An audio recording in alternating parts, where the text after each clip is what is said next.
حضرت عمر فاروق رضی اللہ عنہ سے مروی ہے کہ ایک مرتبہ میں نے جناب رسول اللہ صلی اللہ علیہ وآلہ وسلم سے پوچھا، اگر ہم میں سے کوئی شخص ناپاک ہو جائے اور وہ غسل کرنے سے پہلے سونا چاہے تو کیا کرے؟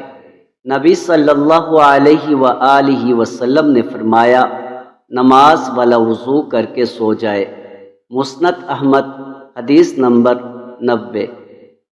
ایک مرتبہ کچھ لوگ حضرت عمر فاروق رضی اللہ عنہ کی خدمت میں حاضر ہوئے اور عرض کرنے لگے کہ ہم آپ سے 3 سوال پوچھنے کے لیے حاضر ہوئے ہیں۔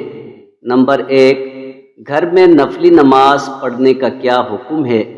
نمبر 2، غسل جنابت کا کیا طریقہ ہے؟ نمبر 3، اگر عورت ایام میں ہو تو مرد کے لیے کہاں تک اجازت ہے؟ حضرت عمر فاروق رضی اللہ عنہ نے فرمایا کہ آپ لوگ بڑے عقل مند محسوس ہوتے ہیں۔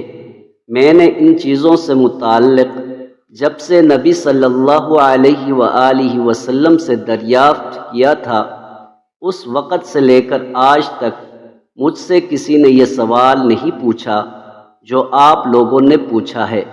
اور فرمایا کہ انسان گھر میں جو نفلی نماز پڑھتا ہے تو وہ نور ہے، اس لیے جو چاہے اپنے گھر کو منور کر لے۔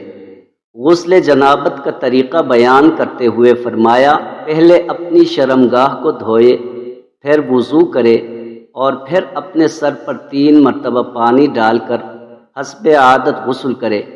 اور ایام والی عورت کے متعلق فرمایا کہ ازار سے اوپر کا جتنا حصہ ہے مرد اس سے فائدہ اٹھا سکتا ہے۔ مسند احمد، حدیث نمبر 82۔